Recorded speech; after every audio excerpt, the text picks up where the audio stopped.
One, loyalty has changed. And I talk a lot about how there's purchase loyalty and there's earned loyalty. Points programs are purchase loyalty. You're basically creating a discount program. And are you going to the car wash on the corner because it's really the best, or because one more punch and you're going to get a free car wash, right? That's purchased loyalty. And that's what points programs are. And I think as we came through the pandemic and then we started hitting inflation, those programs really were shook because we started having the devaluation of points.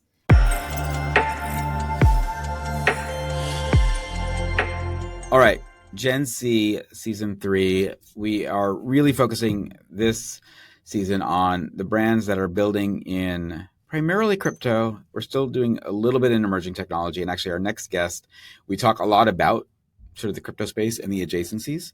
But our next guest is Dani Mariano. She is president of Razorfish. Razorfish is a 30-year-old creative agency, really known for its innovation skills. And as part of Publicis, they are one of the groups that were really pioneering in bringing crypto brands into the mainstream and traditional brands into crypto. We touch on this in this conversation.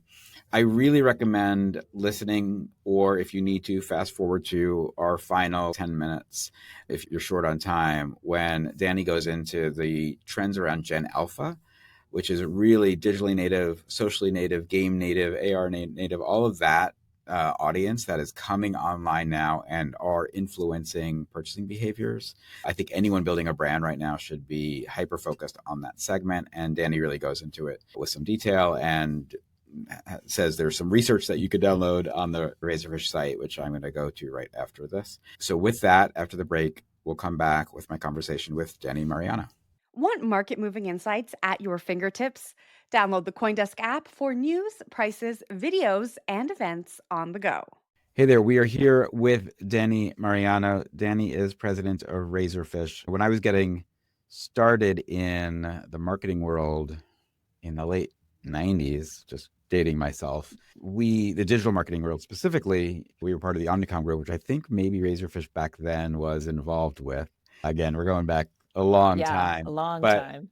But I will say that I always looked up to, and a lot of people in our industry looked up to Razorfish as being kind of where a lot of the innovative, creative thinking in the marketing world, in the sort of platform and product world was coming out of Razorfish. And you guys were just, before probably you were there, and I was a young lad, but the idea of how much you guys were focused on innovation was just at the beginning of the internet. It was really a very interesting place for a brand to push other agencies forward. We always looked up to the work that was happening there. I guess I'm wondering, what is Razorfish today, and how are you stewarding the brand into this emerging tech future? Yeah, it's so great to be here. Thanks, Sam, for having me. We did start in 1995, so it was 30 years ago. So this is our 30th year anniversary. And it's been a fun year because we've had a little bit of looking back, but more importantly, looking forward, because we are an agency with innovation in our DNA. And it's been fun to have these moments of thinking of what's next. We were founded on this idea that everything that can't be digital will be digital. And guess what? We're here. And Razorfish did have a big part of doing that. I wasn't here in 1995, but I was also circling around digital and marketing and all of those things. And we're really proud of the way that we have stayed current with innovation. In our history, we built the first banner ad. We built the first ad server. We have a list of just all the firsts that we have, and we don't want to rest on our laurels. So today, Razorfish is what we call a marketing transformation agency, because guess what? Digital agency doesn't make any sense. It's an oxymoron. So we want to be partnering with marketers to be talking about how to transform their marketing. They've invested a ton in marketing stacks, especially during the pandemic and all the acceleration that we had during that time. And they've got these beautiful Ferraris sitting in their garage, and nobody knows how, where does the key go? And so we are very focused on delivering on those promises of the digital business transformation and transforming for marketers. And one of our mission focus areas is taking a brand's purpose and turning that into business performance. And I think this year in particular, with the uncertainty and really seeing a year that marketers, we've never been here before, with all the different things happening macroeconomically and with technology. It's a time where we all have to be doing more with less and being really focused on how to have technology work for us. So we're looking forward. We're thinking about the next 10 years of marketing. We're very proud that for the second year in a row, we've been designated the most innovative agency by US Campaign. So we're very much on the forefront of living where consumers and technology and marketing all come together. And of course, that's fueled by data and insights and actually understanding all three of those pillars to bring it all together for great consumer programs.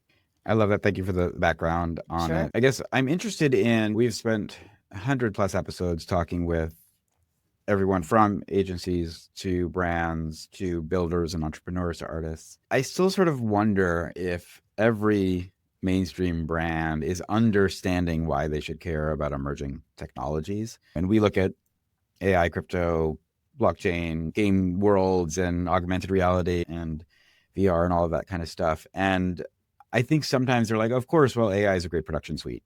And Right. we understand that it'll be good for us. But I guess I'm wondering why they want to be investing in emerging technologies as a whole. What's the meaning for it? And I think about all the times that folks like yourself or me back in the day were bringing brands into Second Life, or we were on these that just don't exist anymore. And I feel like there's a lot of wasted time and dollars in that experimentation. But why should brands still do it? And what do they really gain out of that?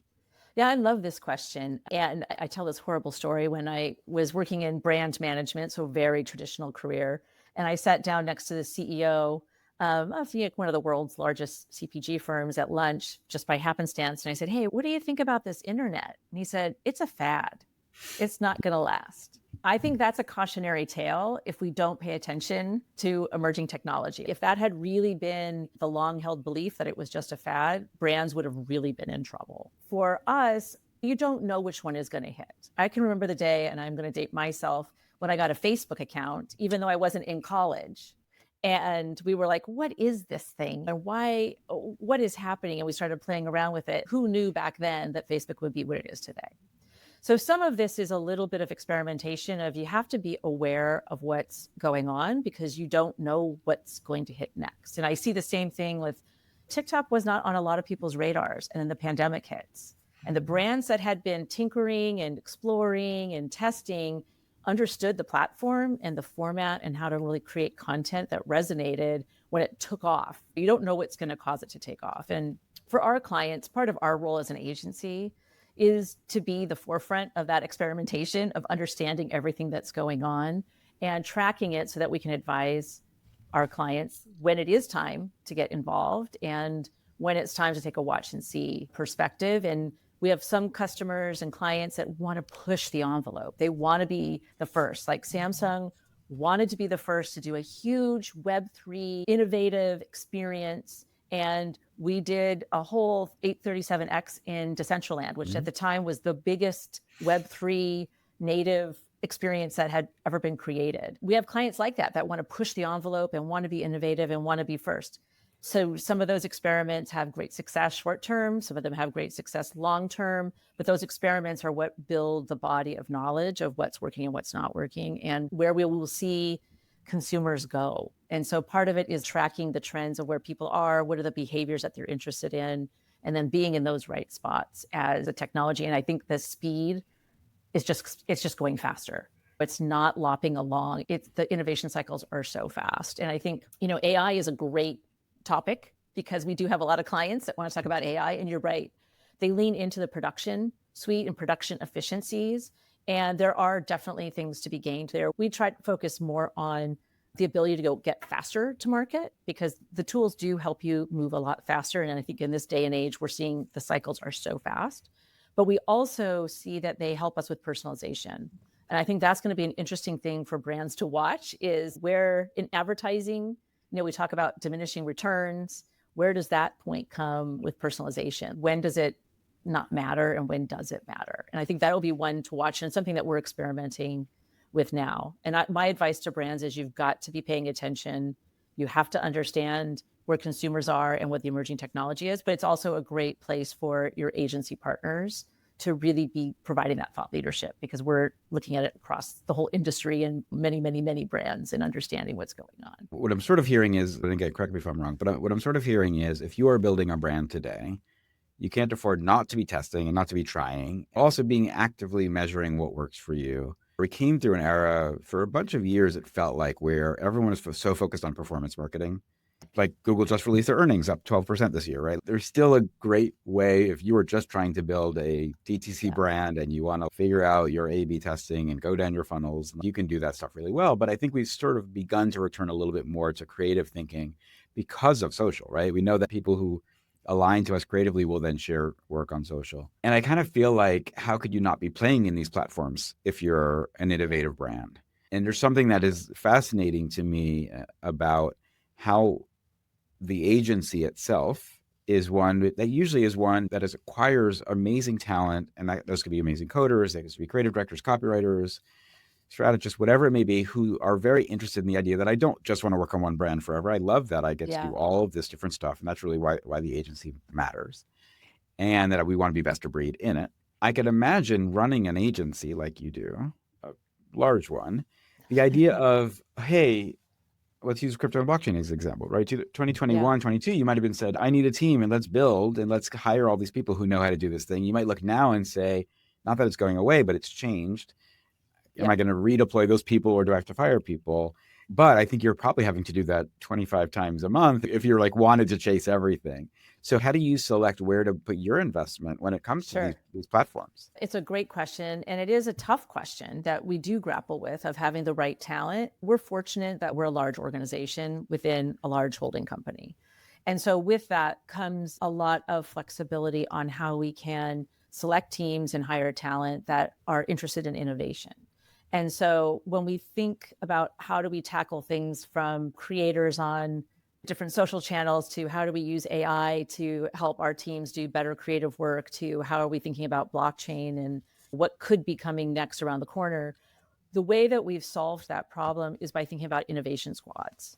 And so these are people who are naturally interested in those spaces, that are spending a lot of their personal time in those spaces.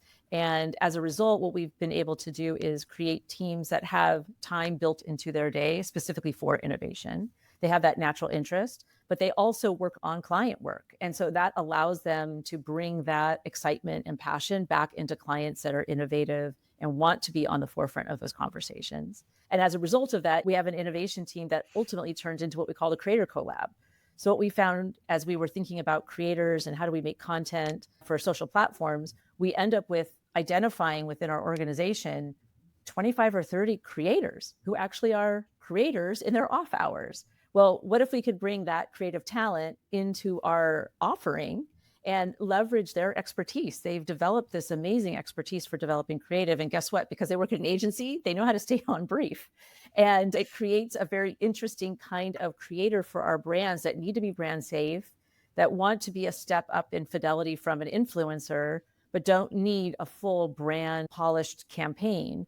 And what we found is that that creative has a real place in the marketing mix and performs very, very well against the different types of formats, but can be done very, very fast. And in this day and age, sometimes a brand needs speed. They need to be able to react to something that's happened in the marketplace or a cultural moment that they want to be a part of. And so being able to turn on this creator team, we call it the Creator Collab, that actually came from an innovation team, has been a real boon in our product offering. And so we do the same with AI. We have a small AI squad who's looking at all the different marketing tools that come out. And because we do work for a huge holding company, we are very careful about all of the IP rights and the illegals and making sure these are going to be brand safe. So there's a vetting process that goes on, that we're not playing with all the fringe that can be out there, because we want to only work with things that we know will be safe and tools that will be productive for our clients. But that is a unit that I do expect will continue to grow. And it's an interesting way for us to use our talent and their natural interests. People come to work at Razorfish because of the brand, because of the kind of work and the clients we have, but also because we are innovation and innovative, and it's in our DNA. And that's how they want to spend their days at work. So we're fortunate in that regard to be able to have that kind of talent. That's super interesting to me, because we, even here at CoinDesk, I mean, I'm very much a proponent that says our star journalists are building their next opportunity to go and become their own media channels, and and make compete with us at some point, in the sense that you might have great creators there who become, the brand says, why don't I hire them? Or they get to say, I want to be a director now and I can be freelance. So it sounds like part of that is encouraging that there's a farm team element that says we're a training ground. We will ideally keep them happy as long as we want, but we're also comfortable that when they want to fly on their own, we let that happen. Yeah, absolutely. That's part of agency life. That's part of what makes agency life so great is that we work on big brands, our work has impact, but it's the creative atmosphere really embraces that spirit of innovation and entrepreneurship. And like being entrepreneurial is actually one of our values at Razorfish. So we embrace that spirit and we want to nurture it. And it's always thrilling to see people do great things in their career and knowing that they had to start at Razorfish. It's a lot of fun for me. Like I love working with the young talent that's coming in because they are so entrepreneurial and have so many great ideas and are just bold. You know, they're ready to go for it. And that encourages me. And how would you respond? I saw a post that Zoe Skaman put on LinkedIn, and Zoe's a sort of respected commentator and strategist. And I agreed with it and posted about it as well, where she's basically saying the average agency needs to think about how they're going to look in 2 or 3 years because AI is really coming for those roles. And so as you guys are part of Publicis, a very large holding company, I can't imagine that there's not some part, and I'm not trying to put you on the spot, by the way, but there's not some part of Publicis that might say, hey, if 20% of our people, their roles could be done by machines, that saves a tremendous amount to the bottom line. And I'm not saying you guys are doing this. I'm just wondering, because I used to own an agency, I could see if I started an agency today, we'd be 3 or 4 people and try to use machines to do everything else. That way I would just be able to be more successful if I was still good at the job I was good at. So how do you balance out that humanity is special and relationships are great and special with the idea that you may not need a storyboard artist in the way you did before, or an illustrator the way you did before, and that's okay? Or are you saying, no, we think part of our differentiation may be the people? Yeah, I think it's definitely something that I think every agency and holding company is grappling with. We definitely see AI tools coming online for us at Publicis. We made a huge announcement about our investment last year in AI, and this year made announcements around core AI, which really has focused not so much on the creative production side, but on the audience insights, data and identity, which we own Epsilon. So that's the leading identity solution in the US. And how do we use that to drive better efficiency out of media as well as CRM and connecting that whole media ecosystem? We've been using AI for a long time, actually, in media. And, you know, all the algorithms that you hear about, like those are all AI driven. And so it's not something that's new to the holding company in terms of how do you use AI to drive better efficiencies for clients. I think when we start to get into production and creative, it's in a new territory. And we see AI today not as a strategy, but as a tool for our people to use and to go faster. That's where we have seen the biggest impacts. And I'm not sure how it's going to turn out, to be really, really honest. I think there's new business models to be developed. I want to see the creative output get better. I think right now we still have, you know, a lot of people working very, very diligently to do a lot of things manually, and there's not enough time to think. And so I do think AI enables our data teams, our media teams, our creative teams, our strategists, like more time to think about what is going to be breakthrough. And that's one of the things we see in social right now is a sea of sameness, because there's all this automated content coming on, and all the brand studies are coming back saying, I've lost any kind of breakthrough into consumers. So how are we going to get to breakthrough creative? And so I think that's where we need to deploy the humans and that creative talent and spirit. How do we get to the breakthrough versus just that sea of sameness that's really evolving at this moment, because that's where we're at in the development cycle with AI and it being a production tool. So I think it's a great question. I think everybody's thinking hard about how we're going to do this. I don't have the answer. I know people in Paris are thinking about this and trying to really think about what those new business models are going to look like. All right, let's pivot the conversation. I was really fascinated when I was reading more about you to see all the work you had done in the loyalty space. And I think that was with Samsung specifically, but I'm sure you were, you know, an expert more than most people are. And it reminded me when I was getting ready for this conversation, just like there was a couple of years where every Web3 company was a points company, everyone was a loyalty company. And there was a ton of investment and froth about the idea that Web3 was going to fix loyalty. Yeah. And especially around this idea of, oh, my Starbucks points should be usable somewhere else, and shouldn't just a blockchain switch those out because somewhere they're resolving to a value. That stuff hasn't really worked to date, which is not to say it won't, but right now we've still struggled with this. And it made me wonder whether or not it's that the Web3 side of it is still not there and or broken for how it looks at it, or is it that the loyalty game is just actually much more complex than we think when we're like, oh, throw a blockchain at that? I would just love your assessment of one, just like what the value is about loyalty, how you keep customers happy based on what you know from your experience and looking at today. And is there an opportunity in the market that still is yet to be solved? Yeah, it's interesting. I love this question. I was on a panel at NFT NYC 2 years ago now, and we were talking about marketing and Web3, and it was all Web3 technologists. I was the only marketer, and they were talking about points programs. Mm-hmm. And I remember saying, hey guys, just so you know, like marketer, like we don't advise clients to create points programs anymore. So what are you guys building? And it was like, you could hear a pin drop all of a sudden. And they literally, their heads swerved towards me. They're like, what are you saying? Say more. And the reality is, I think there's two things going on. One, loyalty has changed. And I talk a lot about how there's purchased loyalty and there's earned loyalty. Points programs are purchased loyalty. You're basically creating a discount program. And are you going to the car wash on the corner because it's really the best, or because one more punch and you're going to get a free car wash, right? That's purchased loyalty. And that's what points programs are. And I think as we came through the pandemic and then we started hitting inflation, those programs really were shook because we started having the devaluation of points.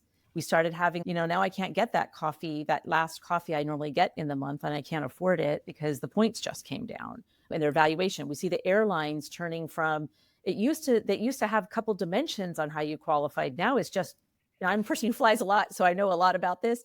It's just how much money did you spend with us? Well, that doesn't really make me feel loyal to the brand. You're loyal to my wallet. And so in loyalty, we talk a lot with our clients now about earned loyalty. And earned loyalty is really an authentic connection between the brand and the consumer. And that's built on things like trust. That's built on things like consistent experiences. That's built on feeling connected to the brand and the brand listens to me, quality of the product. You have a literal emotional connection. And 80% of decisions that people make are emotion-based. So if you think about that, we're making decisions based on emotions, but brands are giving me points programs to show how much they value my dollars. That doesn't resonate. And so I think as the Web3 companies started to build out these points programs, because the mechanics of blockchain are excellent for something like that, it was the wrong time. People didn't want it. Now, I think the other challenge is that Web3, and I still really believe this, it's too cumbersome to use for the average consumer. We should not have to be a spy with our passwords in a gold block. It was fun during the pandemic, right? We could all pretend like we were doing something important, but we need to get past that and make it accessible. I think the good news is for marketers, for blockchain, is that I do think the components of blockchain are perfectly designed for loyalty of the future and for earned loyalty. And I think that because people want to have an authentic conversation and they want to be connected to brands. In fact, they look to brands more than they look to the government to solve societal issues, right? There's research that shows that they don't look to the government, they don't look to their churches, they're looking to brands because they can vote with their dollars, right? So if they want to have that connection and conversation with brands, what a great way to start to facilitate that is through the blockchain. The blockchain is all about community. Let's start creating real communities. There's ownership components, right? Through NFTs, which I'm sure those will be rebranded as something else. But as shorthand, an NFT can actually give you ownership into a brand. That's not a piece of stock, but actually could give you a voice in the marketing. And then you've got like the whole Discord component that is so native to Web3, where like-minded people can connect with other like-minded people and can really be a part of starting to be a voice of the brand. Now, there's complications that are going to come with this because brands are going to have to give a little bit more control to their fans that love them the most. And people will have to be responsible for that. But we imagine a world where those emotional connections can be created. Blockchain can be the technology that has all the right components to be able to facilitate those connections and give people an ownership in the brands that they love, give them a voice that they don't really have today. And I'm excited about loyalty and blockchain, but you're right. Just building another points program, it's not going to work. And I would look to some of the really great NFT projects like a Deadfellas or the Littles or even the McLaren project, where people who are in those communities, they are in those communities because those are like-minded people. They have a voice. They get intangible and tangible results and perks and opportunities that you can't buy. And those, I think, are the kind of experiences that brands have to create in the future to cement loyalty and have those long-term relationships with consumers. Thank you. I think you said it much more succinctly than most of the people who've been on this show. So I think we're going to clip this and give a little bit of a learning lesson for folks. But, I always have a very visceral problem is the idea that a lot of these Web3 communities are always trying to financialize their community. Yes. And so if I feel like I'm going to earn from it, that's not why people buy Coca-Cola. It's not what, like brand is not always financial, and financial actually makes brand harder. But I have a thesis, which I would love your thoughts on, which is we all spend so much of our time online now that the borders of geography really have, for the most part, at least in the first world, fallen to the wayside. Yeah. And so we've gone really from nation states to network states. And the network state of Samsung or the network state of Taylor Swift or the network state of Coke are all really valuable communities of people who share passion. And you may find that the network state of Samsung and the network state of Billie Eilish overlap, right? And that's okay. Mm-hmm. So I think about it through the lens of loyalty, through that idea of being a Taylor Swift fan and being a Stephen King fan and being a Nike fan has a lot of concentric circle overlap. And also when you think about it through that lens of network states and internet culture, and I want to talk to you about Gen Alpha in a second, but internet culture wants its own currencies. And so I think there are ways to play financialization, but not for the idea of, am I going to get rich by drinking Coke or buying the t-shirt or doing this? More so, and I think, to your point where you come out of, I earned enough points so that I get to see Bruno Mars at a Samsung private event, right? Or something like that, which is experiential, which is emotional, which is like, I got access to a thing that just feels beautiful. And maybe because I'm a Taylor Swift fan, I also got access to a Levi's event that got me do custom jeans with an artist who I also love, right? Yep. So I think that's where we failed ourselves, because the gambling game of internet, which, let's not mistake ourselves, Nike financialized collecting in a way and really supported that, as Harley Davidson does, or as a lot of watch brands do. Like, they understand collector culture, but that's still such a small subset when you think of the fact that Nike will also have, 400,000 people a year buying their dad's shoe that they're not reselling on StockX, right? But they still feel good that it always stays the same and it always fits the same way, and I'm loyal to it. So what I'm hearing is loyalty actually still really matters. Mm-hmm. But it's not about points. It's about, can you reduce the friction between you and the brand? Can you reduce the time and make it easier to maybe even co-collaborate or co-own or whatever it may be, the experience you want to have? Did I get that right? Yeah, I think that's right. And, you hit on an interesting point with Nike and Harley Davidson, which is fandom.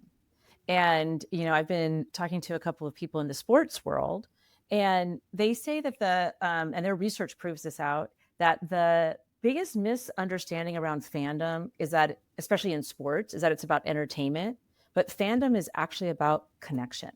So kind of back to this theme of people want to be connected, and sports is a great unifier, because you can, even if you know a little bit about sports, you can walk into any bar and have an instant connection with somebody in that bar, whether it's about your team, it's about the sport, it's about the game that's on the TV.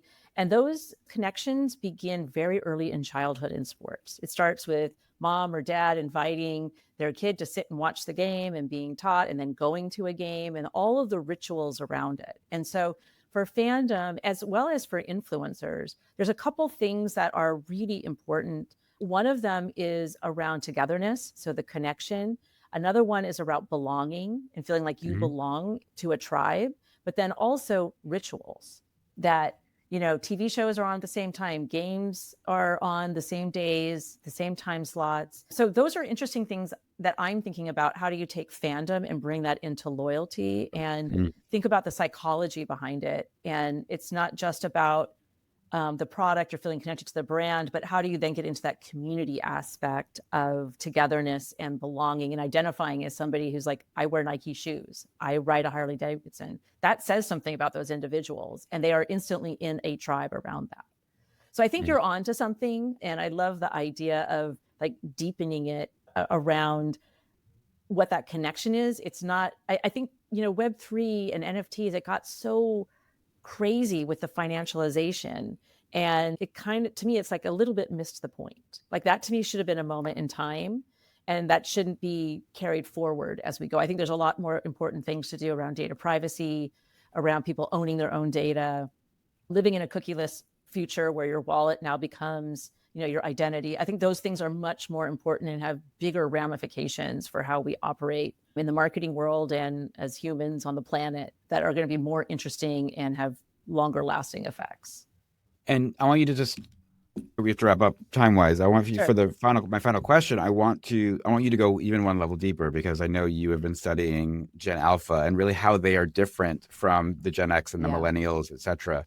So when we think of this, not only digital native, but digital and social and connected and game native, like all of the things that Gen Alpha is, how should we, as people who might be building products for them, who might be trying to connect with them through our art or through our cultural sort of lanes that we want to go, how should we be thinking that they are different, and how do we need to talk to them in order to get the attention we want back? Yeah, Gen Alpha is fascinating, and I love studying them because it brings me so much hope for the future. This is a generation where we really can't understand quite yet how they're going to change the world. What we do know is that 2-year-olds try to swipe their TV because they think it's a tablet, right? They're so native. We call them 3rd-gen native. And we know that they don't want to be talked down to. They want to co-create and collaborate. They have a voice and they want to use it. I say they're more Gen Z than Gen Z. So be prepared, marketers. We also know that they don't look to celebrities like TV stars, movie stars. They don't look to athletes for who they're going to look up to. They look up to micro influencers. They want to go deep. We know they have more interests than Gen Z did. They have almost twice as many as Gen Z did at the same age. And so they're very sophisticated, and they have literally grown up on the internet. YouTube is their kind of first experience with media and with content. So I'd be studying like what is going on YouTube and thinking about that experience for them. And what I love about them is that they are so optimistic about the future and what their role in the future is going to be. So for somebody who's developing product for them, I would look to the top brands in the world. When we ask them who their favorite brands are, and this research is all on our website to download for free if anybody wants to get into it more. But when we ask them who their favorite brands are, and we compare that to Gen Z 10 years ago, Gen Z was saying, cookie brands, candy brands, cereal. Gen Alpha is talking about Nike, Amazon, Apple. They're talking about the world's most sophisticated and valuable brands. So if you are developing for teenagers, or as these kids get older, they're turning 11 this year. So as they get older, that's their benchmark of like table stakes. You have to be beating Amazon and Nike and Apple in your user experience and in your product experience to even have a chance of breaking through. And so I think it's really important for marketers and product developers to understand that's the baseline that you have to beat. And I know we all love agile and getting the MVP out, but like the MVP has a pretty high bar now. And so as you think about these kids and as they're maturing, they also have a huge influence in households today. So 50% of parents report that their kids make the final decisions in the household for what they're going to not just have for dinner, but what refrigerator we're going to buy. And 61% of parents report that their kid makes the final decision on buying a car. Crazy. So if you're not thinking about Gen Alpha today, right, like you don't realize you have these You're missing out on the true influencer in your household, right? That's the true influence. And they're called a gateway generation because they see all these influencers online, but they are bringing that home into the influencer in their household who has the money to go buy. So they are like using the influencers to influence. It's a fascinating chain, and they are just, I think, super important to us now as marketers because they are influencing decisions. And I Mm-hmm. also think the other thing that's fascinating that I'll leave you with is how they think about money. And I think for this audience in particular, it's interesting. We asked them in our recent study on what banks are you aware of? And the top 5 were PayPal, Cash App, Apple Cash, Venmo, and then I won't remember the 5th one, but none of them were banks. We asked, what banks are you aware of? And not a single one was a bank. And so I think that's a big challenge for banking institutions. I think it's a big opportunity potentially for crypto. We Mm-hmm. also know that they love to transact in Robux, Minecoin, US dollars. They are working across all sorts of currencies. And so I'm imagining a world where you could use your Robux to actually buy it off the platform. What happens then? And because they're so used to all of this conversion between currencies, I think they are going to be a generation that will adopt crypto if we get it right with the regulations and the stability and all of those things, that they will be very interested in that because it will allow them to express themselves. It will allow them to vote with their attention and their influence in a really unique way. And they'll be comfortable in that kind of an atmosphere. Dani, 2 things on what you just said, because I think that, again, that last bit, I think, is so important for anyone who's just playing in this space today. Number one, I was consulting with a friend who's building a brand, and I said, and this would have been heretical to think about 20 years ago when I had an agency, but I said, don't have a website, don't build a brand. I said, only exist on YouTube, Instagram, TikTok, if you can, and to figure out how to get into Netflix, like only be in places where the distribution platform is there, and don't spend any money on the product, because they really want to focus on a lifestyle brand. And I'm just like, why spend money on your own thing if all of it has audience in the billions and all you have to do is find your hooks to it? And they couldn't think of it that way because they're used to, oh no, I need a website, I need this. And I was like, but Shopify powers this, and TikTok Shop is here, and Instagram has theirs. Like you can find your way in. And what if the brand was not having a brand for this lifestyle? And I wonder if that's part of, for Gen Alpha, the way this thing goes is, they learn through influencers, they get to buy right there. They know the influencer gets a small piece, and that's how they support them. And you can flow. I could see a multi-million-dollar brand doing this all their website, all it is aggregated embeds from social. And I think that just reinforces it in the way you said it. The second thing is, our producer Wen and I have spent a lot of time traveling around at different conferences, especially in the world of stable coins and payments and wallets. And every single time we're there, I think I probably turned to her and I'm like, we have to stop thinking of these as wallets. They are full-fledged financial apps, especially in the third world.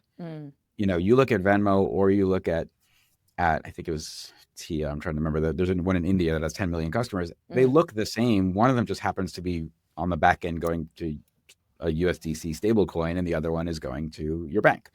But they look exactly the same.